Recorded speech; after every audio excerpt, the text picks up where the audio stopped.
Dia 18 do nosso livro Uma Vida com Propósitos, e o tema de hoje é Tendo uma Vida em Comum.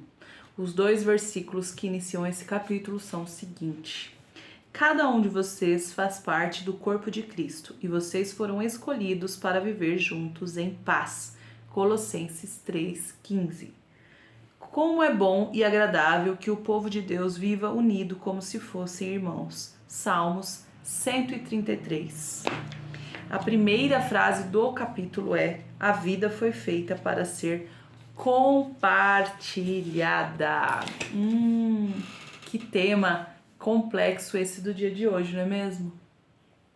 A gente, muitas vezes, ao decorrer da nossa vida, nós vamos nos magoando, nós vamos nos chateando, nós vamos nos decepcionando com as pessoas e começamos a achar que a melhor maneira de viver é nos isolando ou nos mantendo o mais afastado possível das pessoas, de modo que isso se torna um meio de proteção para nós.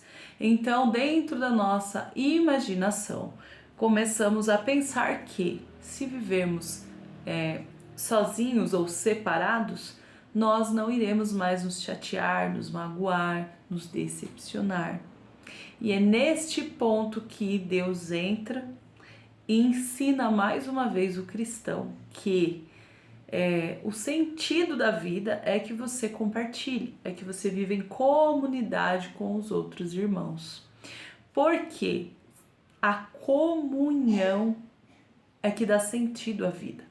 A comunhão dos cristãos, dos irmãos e de todos aqueles que estão em Cristo. Porque é na comunhão que o cristão exerce o seu cristianismo, é no ajudar um ao outro, no servir um ao outro, no compartilhar, porque afinal de contas não faz sentido nenhum se você tiver que fazer tudo sozinho. Se assim fosse, Deus não precisaria ter criado o homem, não é mesmo? Esse ser tão complexo que em um determinado momento acaba se voltando às vezes contra Deus. E ainda assim, Ele manteve a sua promessa. Ele nos ama, Ele nos ama tanto que Ele criou o seu plano de salvação e Ele continua nos amando, ainda que nós cometemos erros e acertos e às vezes reiteradamente, ainda assim Deus nos ama e continua a nos amar. Bom, a Bíblia chama de comunhão essa interação reiterada das pessoas, né? Porém, o que acontece? Muitas pessoas confundem comunhão e hoje até mesmo em algumas igrejas a comunhão ela foi confundida e levada a uma ideia de festa ou o momento do lanche ou aquela coisa para conversinha superficial, onde todo mundo ri, todo mundo se diverte e o oba-oba, sabe? No mundo, né, a gente chama isso de oba-oba no mundo comum. Como se aquilo ali fosse uma festa e pronto. Acontece que o verdadeiro sentido da comunhão é que as pessoas naquele momento tenham uma conversa mais íntima, um relacionamento, uma proximidade. Então a intenção é que na comunhão as pessoas baixem a guarda e possam ser quem elas realmente são, indiferente de suas profissões, indiferente de suas condições, indiferente da sua idade, indiferente do seu status social. No momento, a comunhão ela serve para que as pessoas sejam aquilo que mais profundo elas são de fato, sem máscara, sem ensaio, para que ela possa realmente abrir o coração e ser uma pessoa de carne e osso, com medos, com sonhos, né? Então, a comunhão que Cristo nos propõe é justamente essa, um lugar seguro onde nós podemos ser nós mesmos. E o que Deus nos ensina é que isso só é possível em pequenos grupos. Por quê? A hora da adoração, a hora do culto, quando você está na igreja com muitas pessoas, é muito gostoso, existe uma atmosfera dentro daquele ambiente. Porém, aquele é um momento de culto, é um momento de adoração, é um momento onde todos celebram, né? Mas ali você não vai ter a oportunidade de criar relacionamento com as pessoas, de ter uma real comunhão, porque a comunhão ela exige proximidade. e ela exige também que seja algo contínuo, uma convivência, porque você só consegue ir se abrindo e conhecer as pessoas com a convivência, com o dia a dia. E dentro da igreja, na hora do culto, não dá para fazer isso. Eu mesmo vou falar por uma experiência minha. Quando eu comecei a frequentar a igreja, ali quando eu comecei a me converter e tal, por muito tempo eu frequentei a igreja e eu simplesmente não conhecia ninguém lá. Eu continuei sozinha por muito tempo, porque eu ia para o momento das reuniões, dos cultos, e ali não dá para você conversar, sentar, conhecer as pessoas, falar da sua vida e tudo mais. E eu continuei sozinha por muito tempo. Então eu não consegui exercer o meu cristianismo, exercer a minha fé em Cristo, porque eu não tinha comunhão com os irmãos, né? Ali com o passar do tempo, mas eu sou uma pessoa muito que conversa, que ri, comunicativa e tudo mais. Então eu fui me aproximando e tentando uma amizade, frequentando, né, uma coisa aqui, outra ali, sentando e tal com outras pessoas. Mas para alguém que é tímido ou que é um pouco mais quieto, ou que tem um temperamento mais fechado, se não houverem pequenos grupos dentro da igreja, reuniões com pouca quantidade de pessoas, a pessoa nunca vai conseguir alcançar um momento da comunhão verdadeira com os outros irmãos, que é onde Cristo realmente está e onde você pode sentir a verdade da comunhão. Porque com muita gente não é possível fazer isso. Então é por isso que é importante pequenos grupos, pequenas células. Eu não entendia muito essa questão de célula, mas hoje eu entendo que a célula ela serve justamente para que os irmãos eles tenham a comunhão, eles possam abrir questões que aconteceram naquela semana, falar sobre a vida, porque às vezes a gente está muito angustiado com algo aparentemente bobo da nossa vida, que só o fato de nós falarmos sobre aquilo faz total diferença e muda o nosso cenário. Mas você precisa de alguém de confiança para que você possa falar. E quem é que vão ser essas pessoas de confiança?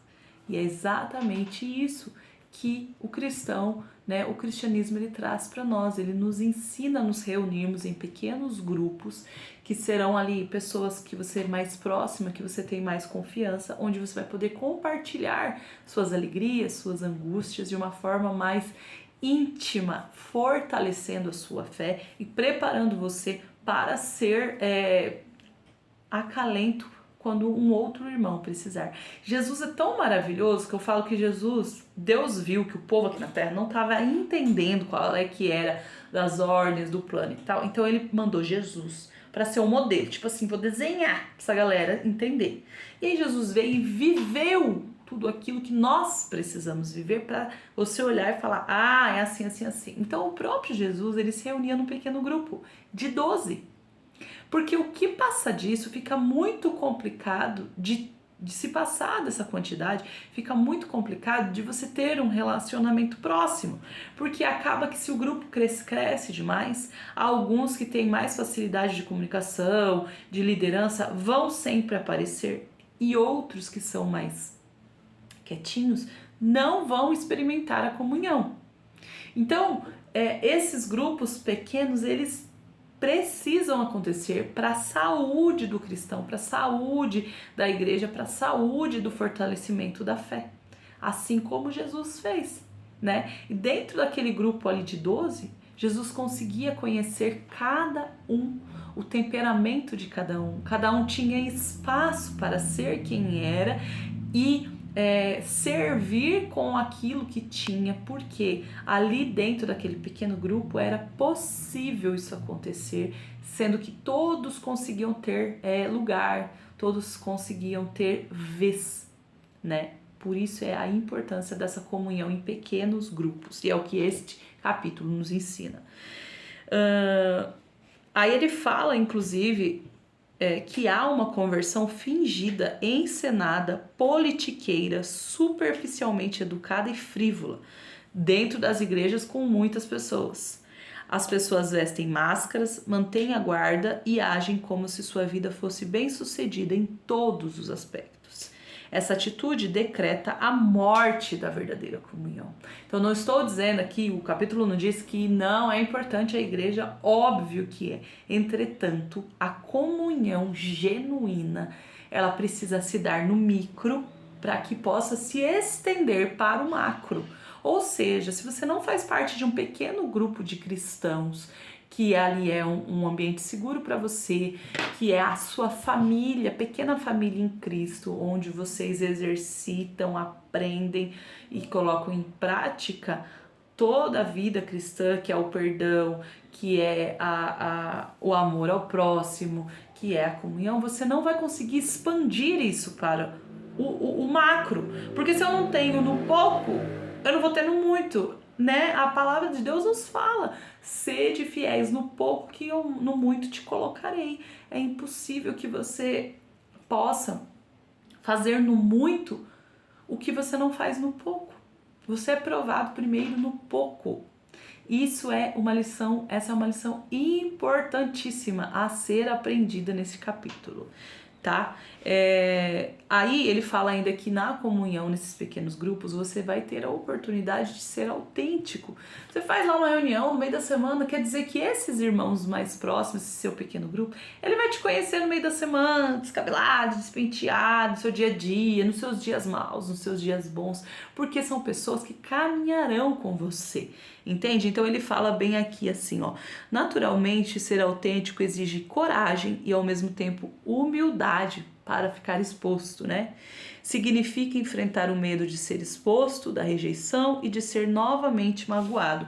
Porque quanto maior a proximidade, maior a chance de em algum momento você se chatear. Porque é o natural da convivência entre os seres humanos. Em algum momento o outro vai te magoar, ou você vai magoar o outro, e ok, vocês vão se perdoar e continuar a caminhada. Isso, né, em coisas corriqueiras. Agora, existem coisas graves, e nas coisas graves o Senhor manda que nós perdoemos e não que nós confiemos. Existe uma diferença muito grande entre perdoar e confiar. Ambos só podem ser exercidos quando você vive em comunhão. E aí você pede a Deus sabedoria, discernimento, para que você possa entender quando é necessário perdoar e quando é necessário e quando você pode confiar, porque perdoar não significa confiar. O perdão tem a ver com o passado, o que passou você vai deixar para trás. Confiar tem a ver com o futuro. Você perdoa e dali para frente vai ser uma escolha sua se irá confiar novamente ou não, porque o Senhor, ele não fala que nós temos a obrigação de confiar e conviver novamente com as pessoas, tá certo? Tendo uma vida em comum. Então são essas ferramentas cristãs que a gente só consegue utilizar e aprende a usar quando nós convivemos em comunhão com os irmãos, em pequenos grupos, porque em grandes grupos, como eu falei, você não vai... Eu não sei se você já teve a sensação, aqui cortando no meio, né? Eu já tive, porque eu não fui cristã, não nasci cristã, né? Então eu já fui de frequentar lugares com muita gente, festa e tal. E muitas vezes eu estava nesses locais cheio de gente e eu me sentia sozinha. Muitas vezes eu estava num show onde aparentemente todos estão felizes e radiantes e cantando e pulando. E aí, quando você se dá conta, você está completamente sozinho naquele ambiente. Pois perceba, quantidade não significa qualidade. Ao contrário, qualidade só pode ser medida no pouco, um a um, com olhar minucioso. Então, você estar em pequenos grupos, em comunhão com alguns irmãos, no máximo 12, como nos ensina Jesus, é que é a verdadeira comunhão. Porque ali você não se sente mais sozinho, ali você se fortalece. E se fortalecendo, você terá a oportunidade de fortalecer outros e de trazer realmente o cristianismo verdadeiro, real, para o mundo real. E assim, através da sua vida, através daquilo que você